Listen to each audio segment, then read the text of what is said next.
This almost feels like what people in the 2000s thought. Zoins! I'm back. Today we're playing Donkey Kong Jr. This is the next game on the coin slot gen. And it's also the next canon game because it's Donkey Kong. And since Donkey Kong was one of the series I planned to play, then I gotta play them all the way. So, Donkey Kong Jr. is a 1982 platform game that was... Oh, wait. Oh, sorry about that. Donkey Kong Jr. is a 1982 platform game that was released by Nintendo. So this is Nintendo's next big game. It is a sequel to Donkey Kong because it was so popular. But with the roles reversed compared to its predecessor, Mario, previously named Jumpman, is now the villain and Donkey Kong Jr. is trying to rescue his father. It first appeared in arcades and over the course of the 1980s was released for a variety of home platforms. The game's title is written out as Donkey Kong Jr., the North American arcade version, and various ports to non-Nintendo systems. And of course, the game was principally designed by Shigeru Miyamoto, once again, and his co-worker and company's chief engineer, Gunpei Yokoi. Miyamoto also created the graphics for the title along with Yoshio Sakamoto. As with his predecessor, the music for the game was composed by Yukio Kaneoko. We're going to hear Shigeru a lot, so I mean, it's no wonder why he's such a big figure in all of gaming. What's the story behind this? The game's protagonist, Donkey Kong Jr., also called simply Jr., or abbreviated Donkey Kong Jr. or DKJ Jr., is trying to rescue his father, Donkey Kong, who has been in prison. Donkey Kong's cage is guarded by Mario, and his only appearance as an antagonist in a Nintendo video game. Mario attempts to stop Donkey Kong Jr. I mean, Donkey Kong was a pretty big threat in the first game. How did he manage to even capture him? Or maybe once he hit his head in the first game, he like caged him up for what he did, and now Donkey Kong Jr. is trying to save his pappy. Donkey Kong Jr. So like I said, this time Mario is and I think he's known as Mario by now, so I cannot call him Jumpman. Mario is the antagonist, and we're trying to save Donkey Kong. And, you know, just, I guess, go back to the jungle and never bother these people again. Because this is technically the last time we see Mario with Donkey Kong like this. I like the little Easter egg where it shows the creators of the game and the point system. That's kind of clever, because back then they didn't really have credits. So, that was a pretty cool way to show the creators of the game, at least. Kind of ironic they put Miyamoto with the lowest points, but, you know, whatever. That's humbleness on his part. And it has cutscenes again, too.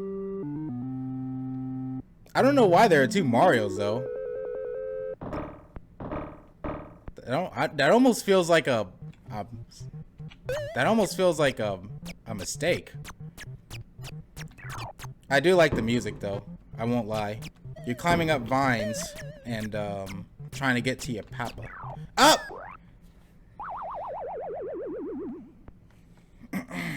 Takes a little getting used to switching vines and stuff. So right off the bat, Miyamoto's just really good at coming up with new inventive ways to play a game.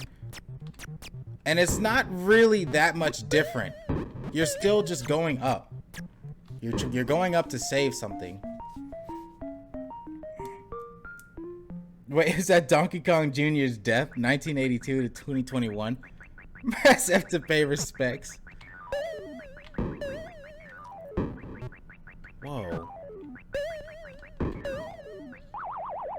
Wait, how come I jumped high that one time, but then I jumped really slow that other time? How does this work?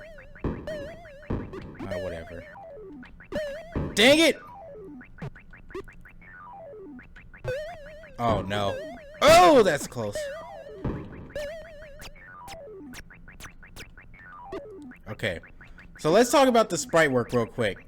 So, as you can see, he's got a couple of different facial expressions, and I like how there's actually there's three animations for his walk cycle. There's the neutral standing there, oh, and then there's walking forward a little bit, and then there's the third one where it looks almost like he's smiling. So this game actually has a pretty decent amount of sprite animations.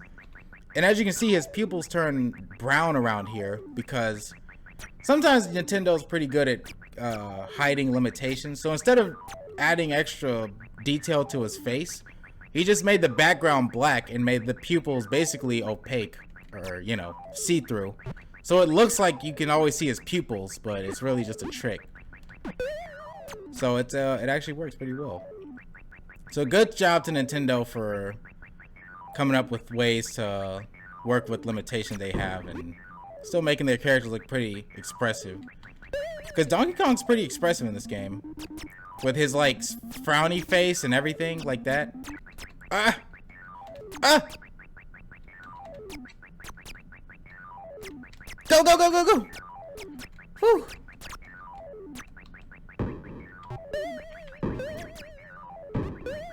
Got it! It was me in my childhood when the mischief makers scammed my mother because they thought 100 mother.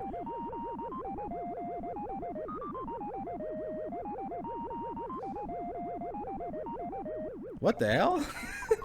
Wait, Mario has a hideout? Are you talking about some lore down there? I've never seen this level. Whoa. Oh, so are these supposed to be like live wires we're climbing on or something? Oh no. Okay. Okay, we gotta watch the platforming. Whew. Okay, this is rough. Okay, wow. This is really... I gotta hand it to them again though. Nintendo's they're good at Whoa, whoa! Oh. Darn. Okay, so the blue lightning, the blue sparks will travel down those blue things. I wasn't noticing that. Oh, I killed it. Woo! Oh, this is awesome though. This is really cool. Actually, I really liked it. I'm glad the sparks can't go on the vines. Okay, come on. Woo! Yes.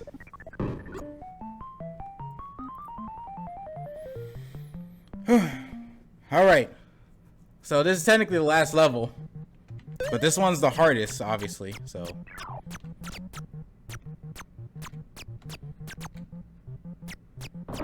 we gotta basically unlock all of Donkey Kong's restraints. Also, the crocodiles in this game were what inspired the Donkey Kong Country developers to make Kremlings the de facto villains for the Donkey Kong family. So there you go. All right, last one.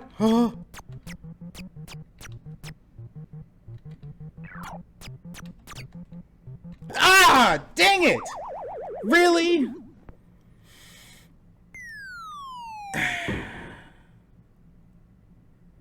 This game is really fun though. I'm not really sure what I'd say, but I feel like maybe I'll know by the end of this playthrough, but I might prefer Donkey Kong Jr. over the first Donkey Kong. This almost feels like what people in the 2000s thought. This almost looks like what the inside of what a computer looks like to some people in the early like 80s. Got it. All right, last level. Hold on, I got full-on focus mode, Zoins. Oh, come on, dude. Oh, come on. Really? I think not making Jumpman the main character in this game already kind of sows those seeds that Nintendo will be known for not exactly sticking with the status quo, even if it comes to their own game. Because you think a sequel, you'd be playing as Mario again, but he's the bad guy in this one. It almost is like... It just goes to show, man, Nintendo, they may not stick to the same thing. Of course, now they're known for pretty much doing the same when it comes to their characters. But changing up the formula is not exactly something they're not unaccustomed to.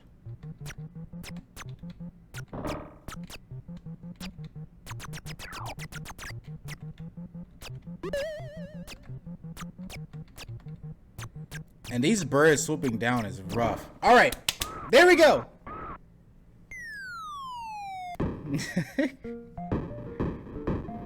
Oh. Oh gosh, the kick. And there we go. Just like any other arcade game, you just rinse and repeat with harder difficulty. But that's Donkey Kong Jr. though. I beat it. I do like this game a lot though. I think it's very good though. I'll do my thoughts in a minute. At this point, I'm just playing to see how far I can get. It truly feels a lot less punishing too. I swear in the first one it was much more like painful.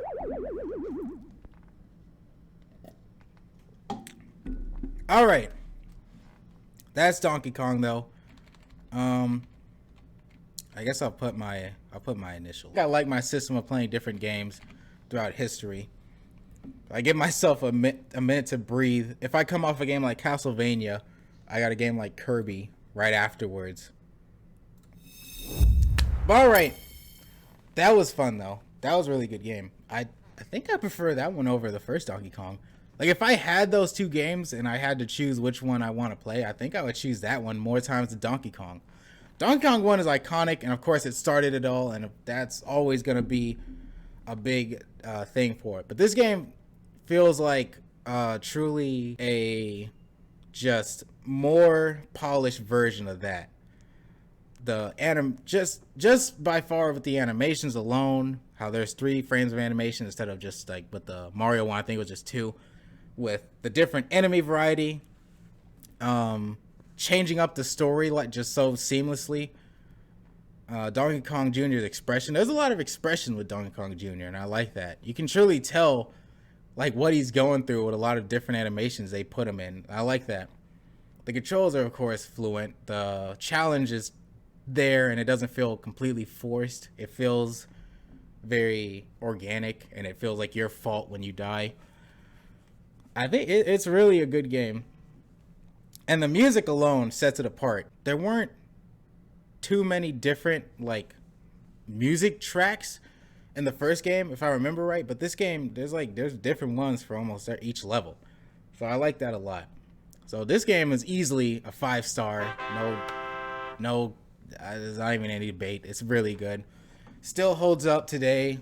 I'm not surprised it took off. And at this point, I'm pretty sure Shigeru, I think around this game, he was pretty much already like, yeah, you know what you're doing when it comes to these kind of things. So Donkey Kong Jr. is down. There we go.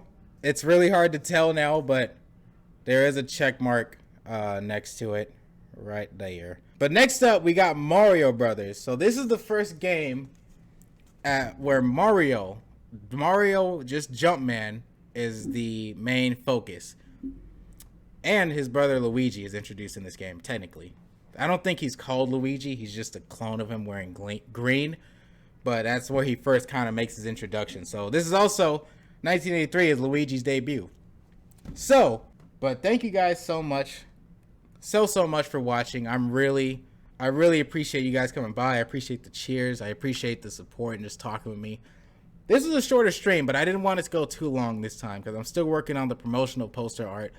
And when that comes out, I am going to share that everywhere I can.